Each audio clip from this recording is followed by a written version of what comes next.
Oui, ma sœur, cette histoire-là de la sorcellerie a commencé un matin. Je restais souvent avec ma grand-mère. Ma mère aimait beaucoup sa maman.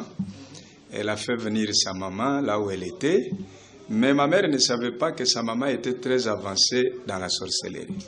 Un jour, vers 7 ans et demi, 8 ans, moi je jouais derrière la maison. Et j'ai entendu. Quand je suis arrivé, elle m'a dit non, j'ai gardé quelque chose à manger pour toi. Alors comme je connaissais les petits tiroirs où elle gardait ces petites histoires, j'ai couru rapidement là-bas, j'ai ouvert, je n'ai rien trouvé. Au moment où je cherchais à sortir pour aller lui poser la question, mais grand-mère, ce que tu avais gardé pour moi se trouve où? C'est en ce moment-là que je vois un morceau de viande sur la natte. Elle avait souvent l'habitude de passer nuit sur la natte, pas au lit. Alors, en ce moment-là, quand j'ai vu les morceaux de viande, je me suis dit, ah, c'est peut-être la chose que ma grand-mère avait gardée pour moi. J'ai ramassé ces morceaux de viande. J'ai mangé souvent de viande, mais celle-là était un peu différente. Quand j'ai mangé, j'ai senti que c'était délicieux, c'était bon, c'était magnifique. Alors, j'ai craigné que mes sœurs et mes frères rentrent et me demanderaient peut-être de leur donner encore un petit morceau. Alors, j'ai commencé à manger ça rapidement parce que c'était tellement bien. Quand j'ai avalé ces morceaux de viande, mon corps s'est mis à trembler. J'ai fait des convulsions impossibles. Et pendant que j'ai trembloté là, je me suis vu, moi j'étais devenu dé. C'est comme si je m'étais dédoublé. Donc un autre moi était sorti de moi.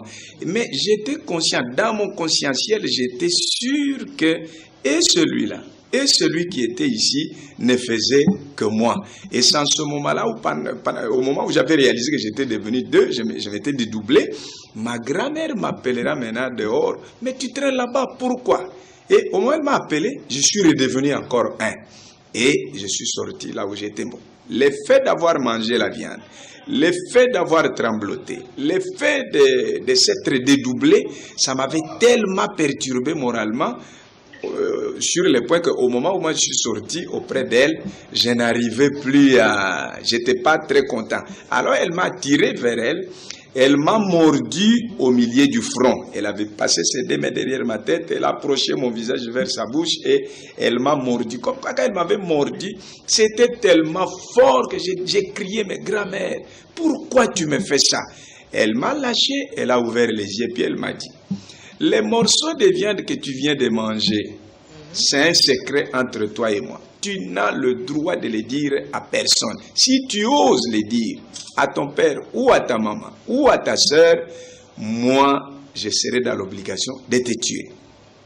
Et c'est comme ça que je suis resté. Elle m'a demandé de retourner jouer derrière la maison. Quand je suis rentré jouer derrière la maison là-bas, je n'arrivais plus à me concentrer. Mes idées étaient toujours sur la viande, comment j'avais tremblé, comment je me suis dédoublé, mais qu'est-ce qui s'est passé réellement? En tout cas, j'étais troublé moralement. La nuit, quand je dors, vers les milliers de la nuit là, je vois comme si c'était dans un rêve. Je suis debout dans ma chambre et la voix de ma grand-mère venait par le toit. Elle me dit, petit Jean, petit Jean. Alors moi, parce que j'ai dormi dans l'anxiété, j'ai pensé, j'étais vraiment inquiet. Quand j'ai entendu encore sa voix, les premiers réflexes que j'ai eu, je croyais qu'elle allait encore me donner la viande. Alors j'ai dit, non, grand-mère, si c'est pour me donner encore la viande, en tout cas, ne m'appelez plus. Elle me répond, petit cochon, c'est pas comme ça qu'on répond à une souveraine. Ferme ta bouche, tu n'as pas à me poser des questions et ne cherche pas à trop savoir pourquoi. Tu ferais immédiatement ce que je vais te dire. Alors, tellement qu'il ne me donnait pas le temps, il me sommait, il me faisait peur. Finalement, je me dis, il n'y a pas de problème. Elle me dit, regarde maintenant les murs qui est devant toi. Je regarde les murs. Je vois un carton, un gros carton comme un carton de la Marsavco là, qui venait de l'extérieur, qui survolait, c'était comme par la pulsion du vent. Ce carton-là survolait en l'air libre. Et le carton est passé sur les murs, sans que les murs ne constituent d'obstacle. Et le carton est venu se fixer devant mes yeux, à moins de mètres de moi. Il y avait un trou. La voix de ma grand-mère me dit, regarde maintenant à l'intérieur de ce carton-là.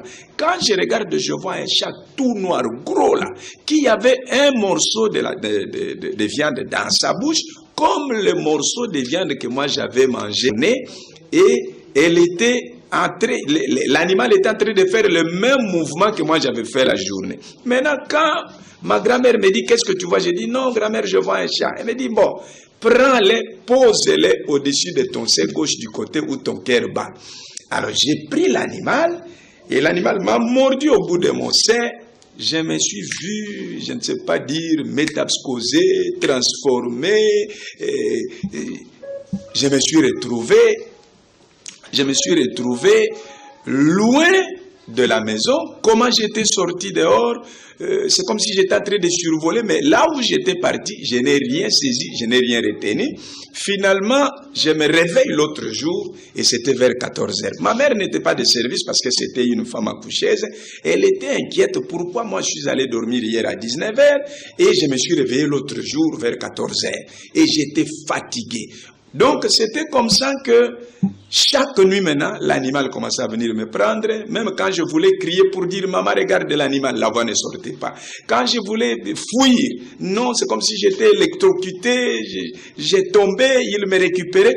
Autant, environ 9 mois, c'était des visitations nocturnes. Comme ça, l'animal venait toujours me prendre. Où il m'amenait, je ne savais pas. Un jour, ma mère a résolu de m'amener chez un féticheur. Pour en savoir un peu plus pourquoi je dormais et je me réveillais tardivement et même à l'école je ne partais plus. Alors ce jour-là, ma mère est allée dire à sa maman, maman, si tu me vois pendant un temps que je serai absente, ne t'en fais pas, je vais amener ton petit-fils vers un féticheur pour qu'il me dise pourquoi c'est dormir tôt et se réveiller tardif. Ma grand-mère s'est déchaînée, elle s'est fâchée. Mais pourquoi tu veux l'amener chez un féticheur? Donc tu me soupçonnes, tu penses que moi je suis sorcière et que j'ai donné la sorcellerie. Si ma mère priait, elle allait comprendre que sa mère lui a dit la vérité. Tu veux amener ton fils chez le féticheur, pourquoi? Tu crois que je lui ai donné la sorcellerie? Donc tu me soupçonnes d'être une sorcière. Ma mère maintenant dit non, mais maman, je n'ai pas pensé à ça.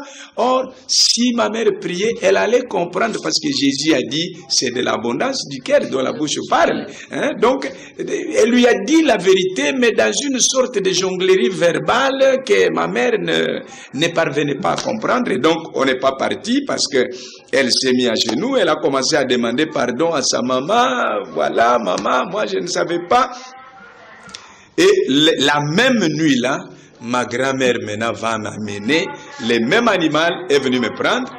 Quand l'animal m'a pris, nous sommes partis. Et cette fois-là, je vois qu'on avait atterri sur un terrain net.